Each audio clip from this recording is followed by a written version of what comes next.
For a moment, I had no idea what had happened. It wasn't until the vase my husband had thrown in a fit of rage shattered that I finally understood what was going on. He had thrown water from the vase at me. "Make sure this room is cleaned up by the time I get back home," he demanded. "Yes, I'll make sure it's tidy," I replied. It was my fault for having been napping. After blaming me relentlessly, my husband seemed satisfied and headed off on his business trip. He must have thought he could say anything he wanted, as I had no other place to go. His behavior had been growing increasingly abusive. Little did he know, he was about to lose his own home.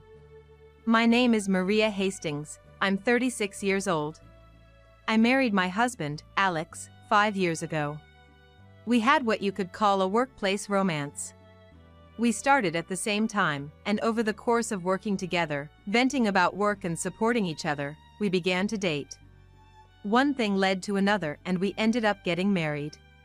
I didn't quit my job after marriage. Thankfully, my boss had told me, "Don't hesitate to take maternity leave when you need to." So that was our plan. However, we struggled to have a child. "Could it be, Maria, that you're infertile? It's not necessarily just me with a problem, is it?" "No, usually the woman is the problem." There were times when we would argue like this. But after many years of fertility treatment, I finally became pregnant. Alex wasn't too thrilled about the treatments, so I paid for it all from my savings I had from before we were married. I had practically used up all my savings, but I was genuinely happy to be pregnant. Then came another surprise. "What, twins?" Yes, I was blessed with twins. Though the fear and anxiety of raising twins were overwhelming, Alex was simply overjoyed. "Twins are going to be so adorable. Wow, I can't wait. This is going to be fantastic." "Fantastic, huh?" While his carefree attitude did irk me at times, I knew he was trying to encourage me in his own way, and it made me happy. Despite some complications during pregnancy, both babies were born healthy. They were fraternal twins, a boy and a girl. We named them Jack and Lily. Raising twins was indeed tough. My recovery was slow after giving birth, and both our mothers had to come and help us. When they left after a month, I was so overwhelmed with anxiety that I burst into tears. "I can't handle both of them by myself. Please don't go." It was a cry from the heart, a genuine plea for help. But they had their own lives, and this 1 month had already been a big ask. "We'll do this together. I'll step up, too." Alex persuaded me, and I somehow managed to regain my composure. He patted my head, saying, "You're not alone, Maria," and it gave me a moment of relief. But it didn't take long for the truth to hit me. Alex was all talk. The idea of raising them together was a pipe dream. He wouldn't lift a finger unless I asked him to. Taking initiative was apparently too big of an ask for him. There were even times when he refused to help, even when I begged him to. "Change Jack's diaper, please. I'm nursing Lily right now." Yeah, no, I can't.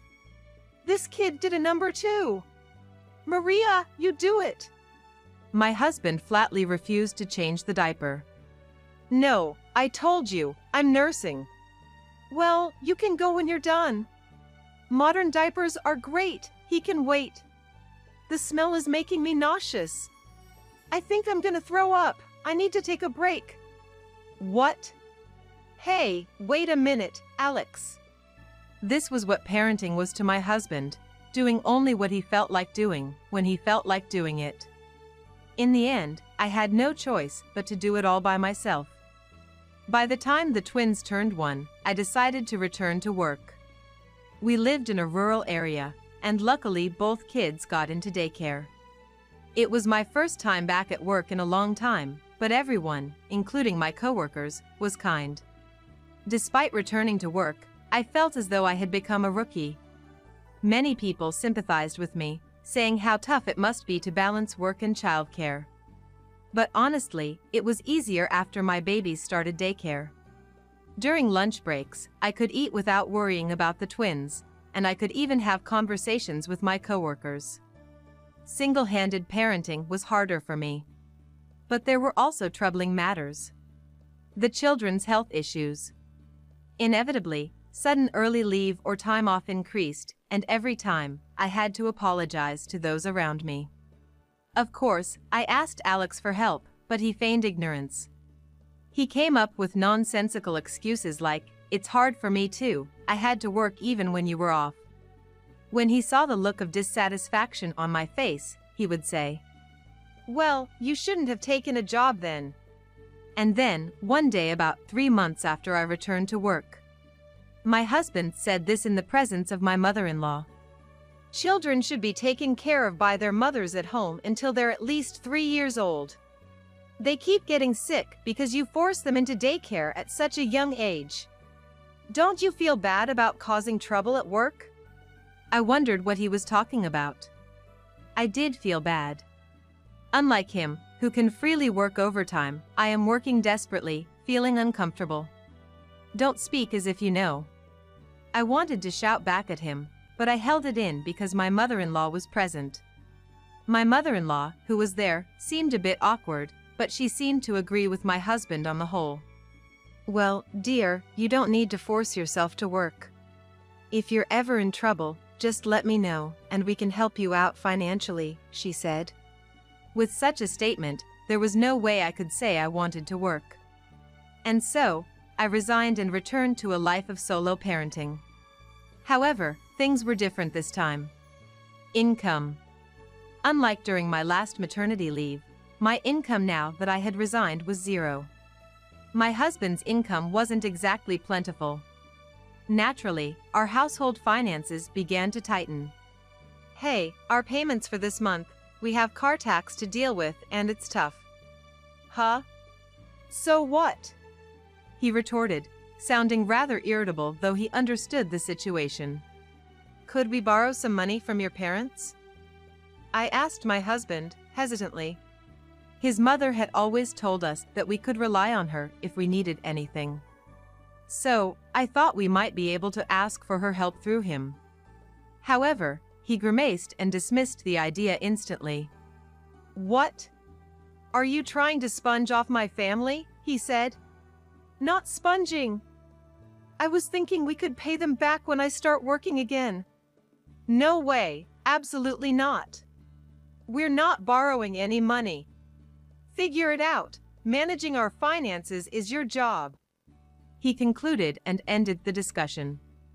Despite his response, I tried to negotiate several times when he was in a good mood, but it was all in vain. "Figure it out," he said, but my savings from before we got married had been spent on fertility treatments. I had nothing left. I couldn't borrow money from my own family either, because my mother raised me alone and money was always tight. After much consideration, I decided to sell my car. By selling it, I managed to get some money. When I told my husband about it, he seemed satisfied, if not a bit smug. "I've always thought it was a waste. You stay at home, you don't need a car. It worked out well, didn't it?" In our area with limited bus services, a car was essential. From now on, any outings with the twins would be on foot. How am I supposed to do the shopping? Tears welled up in my eyes, but I held them back. At this point, I started considering divorce. My husband continued to contribute to childcare only when he felt like it. He did love our kids. But he was not consistent. All these issues were piling up, and I was losing sight of a future with my husband. I wanted to talk to my mother about the possibility of a divorce first. But something was preventing me from doing that. It was my grandmother's care. Not too long ago, my grandmother fell ill and needed caregiving. As a result, my mom moved in with her, taking care of her at home while juggling her job. I couldn't bear to burden her with the news of my divorce. I feared it would only add to her stress. So I didn't tell her. What's more, if my grandma's there, I wouldn't be able to move back home even if I did get a divorce. No job, no savings, and nowhere else to go.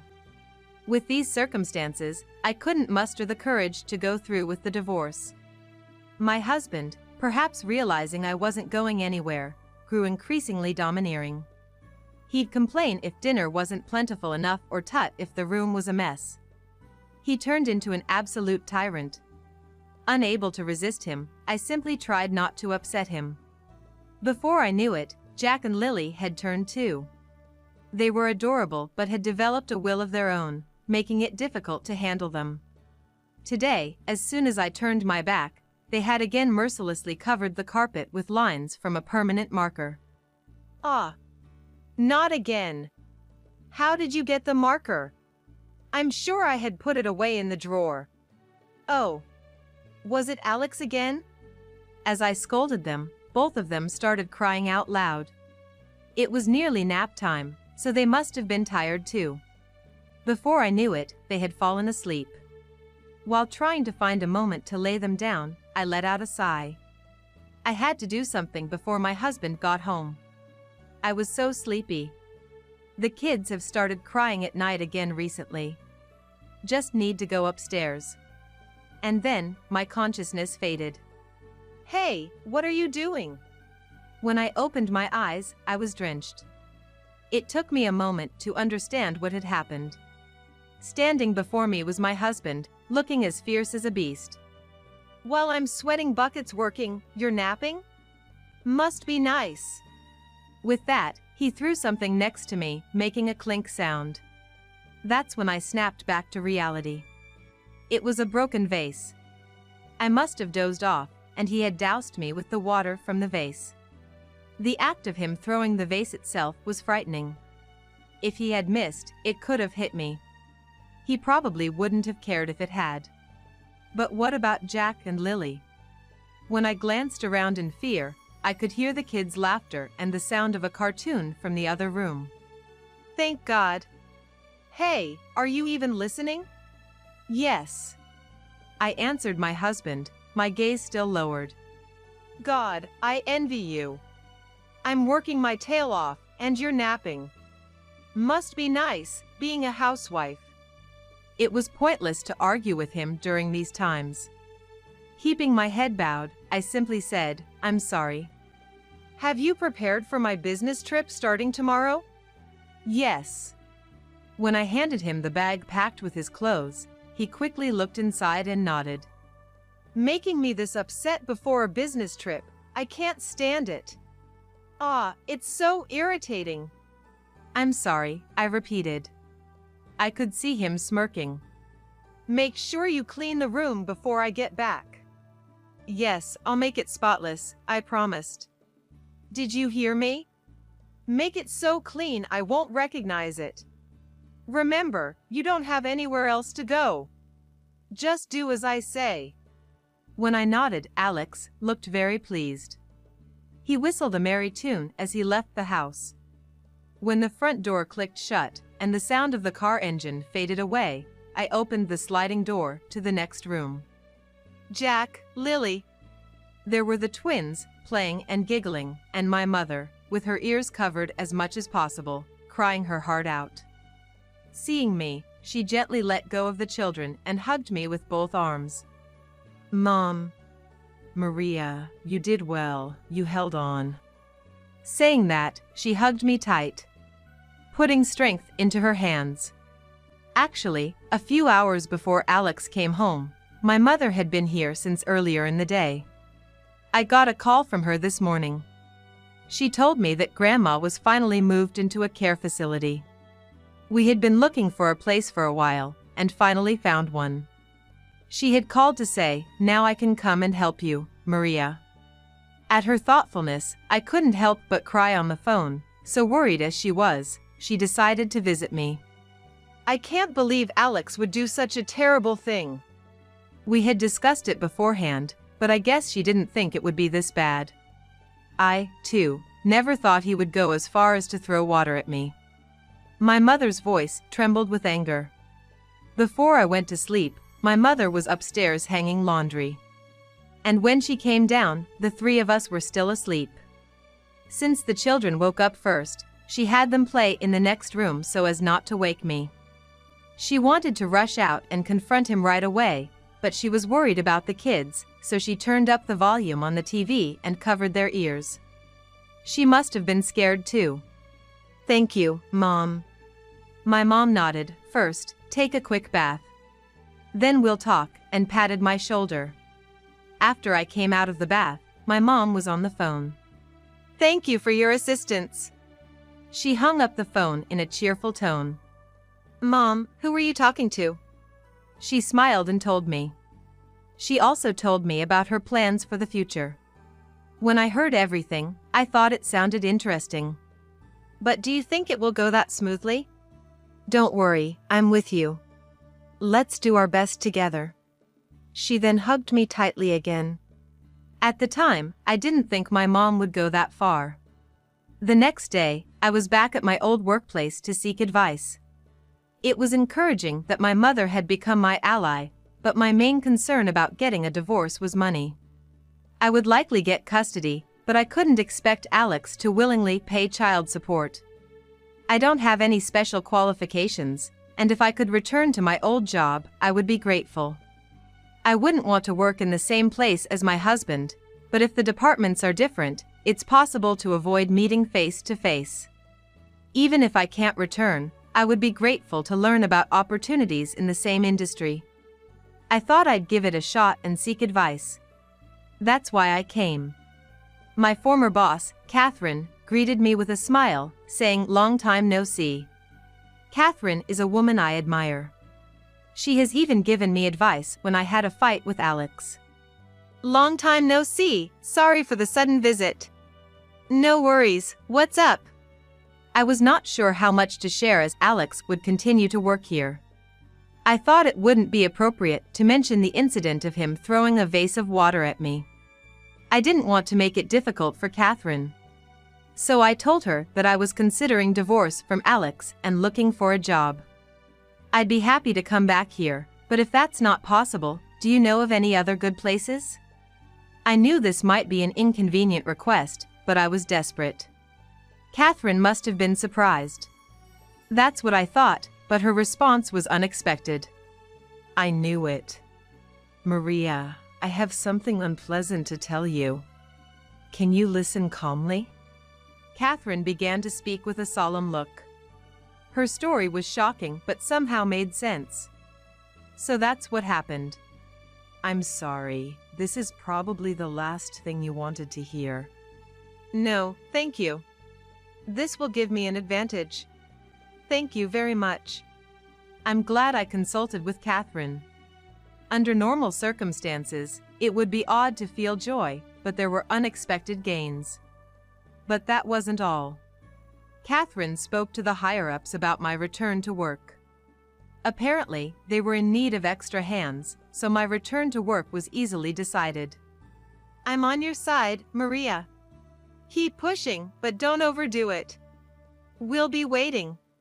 "Thank you so much." Catherine replied with a smile, "Well, it's not just me, I think everyone is on your side. One less worry for me. Now all that's left is to settle things with my husband." A few days later, a call came in from my husband, where I was staying with my kids and my parents. "Hey, what's going on?"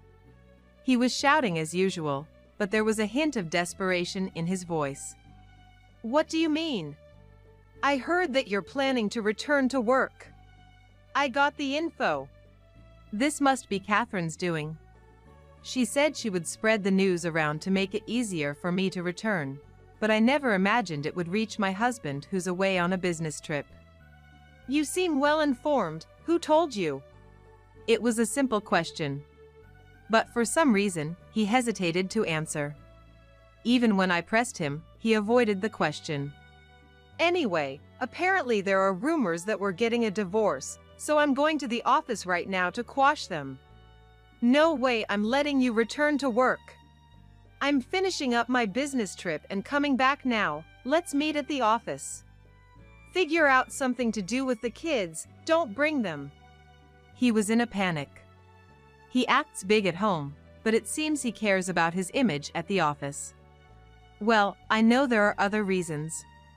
I texted Catherine, "I'm coming over now," and headed to the office. My husband had already arrived.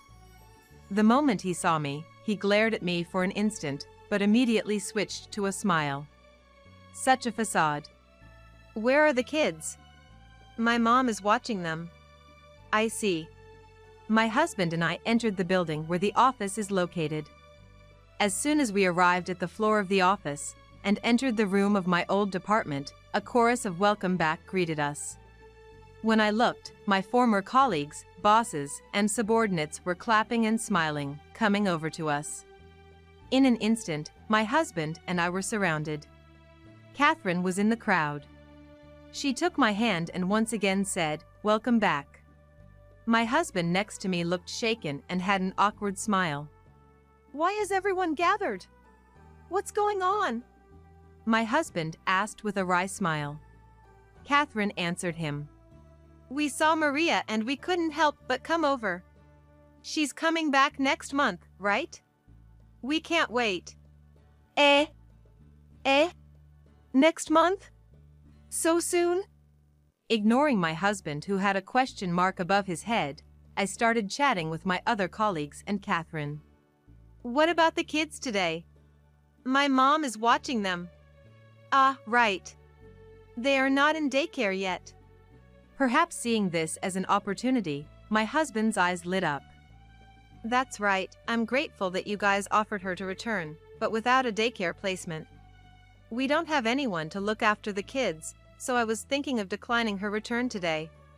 Wait, what are you talking about, Alex? Catherine looked puzzled at my husband. My husband was taken aback. What do you mean, what? I'm just stating facts. Don't you know, Alex? Did you know we've got an on-site daycare now? Eh?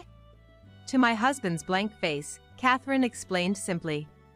An on-site daycare is, as the name suggests, a daycare located within the company.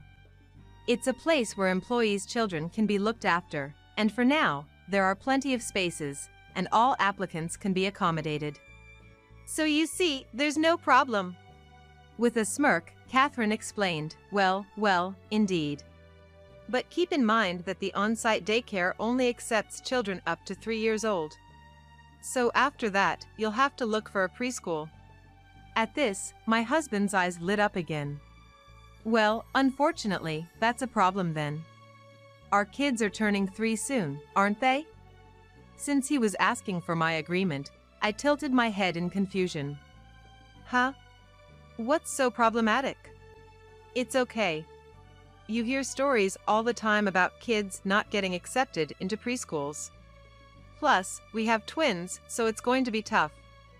As his words mumbled off, I ended up saying, It's okay. Single parents are given some priority. Huh? Single parent? With that, I pulled out a piece of paper as if I had been waiting for this moment. I handed it to my husband as everyone watched. This is a divorce lawyer's business card, Alex. Please divorce me. Holding the business card, my husband was trembling. Why is this happening? You must have some idea. I will never forget what you did to me and what you didn't do. My husband flinched for a moment, then shook his head in protest. That was just a misunderstanding. Divorcing over that? Oh? Should I mention a bigger reason for divorce? Like infidelity, perhaps? My husband's body jerked. His complexion visibly worsened. There's no use pretending you don't know. Everyone else does. You're having an affair with the daughter of one of our clients, aren't you? Did she accompany you on your business trip this time? I heard there were people who saw you. My husband said, no, that girl is, denying it verbally, but his gaze darted left and right. This was the valuable information that Catherine had provided. You've been acting superior this whole time. Being a housewife is so easy, isn't it? Isn't it more leisurely for you to dump the child raising on me and cheat? I hated being in the same workplace as you. It looks like you'll be able to leave me alone. He was having an affair with the daughter of a business partner, even though he was married. He should face suitable consequences for that. That's not. You can stay here and get chewed out. I'm going home first. Wait! Hey! My husband tried to stop me, but he was restrained by everyone around him. After that, he was severely scolded and punished. But it didn't end there. I was getting ready to take a bath one evening when my cell phone suddenly rang. It was my husband. Hello. Hey, Maria! What the hell is this all about? My husband on the other end of the line sounded like he was on the verge of tears. Actually, it seemed like he was already crying. What's wrong? I came home to find that our house is gone. It's completely cleared out. What's going on, Maria? Where are Jack and Lily? I nodded and said, "Ah." Then I explained to him. Actually, after my husband left on his business trip, the person my mother had been talking to on the phone was a real estate agent. Since they'd been saying for a while that they wanted to buy the house, she told them that we had decided to sell. You sold our house without telling me? It's in my name. I was the one who put the money down for it back in the day. You didn't contribute a penny just because it was old and used, remember? The real estate agent who got the story from my mother was happy to move quickly on the deal. Moreover, we were referred to a new property through the real estate agent and moved out in a hurry. Even more than that, the real estate agent was actually interested in the land rather than the house, so it was cleared in no time. My husband must have been shocked when he came home without knowing anything. I was thinking that we could talk about this when I got back. I have nothing I want to talk about. You should think about how much you've taken advantage of others and how much harm you've caused. My husband was crying and saying something like, but I didn't feel sorry for him at all. I kept my promise and left it clean. It's unrecognizable, it's so clean. I just said that and hung up the phone right away. I seemed to have a few more incoming calls after that, but I didn't care. I just went and took a bath with my twins. My husband was insistent that he didn't want to divorce, but thanks to persuasion from my in-laws, we finally managed to get divorced just the other day. Of course, there was property division and child support. My husband became infamous for hitting on coworkers despite being married and eventually quit his job. Now, thanks to connections from his parents, he seems to be working in a factory. He's a very prideful person, so I'm sure he's having a hard time every day. As for me, I'm living peacefully with my mother and children. Every day, I'm amazed at the difference between my ex-husband and my mother, and I never stop feeling grateful. I've come to realize once again that raising children is not something you do alone. Catherine comes over occasionally and plays with the kids. The kids still require a lot of care, but I think it'll be okay given the current situation. It seems like a bright future is in sight.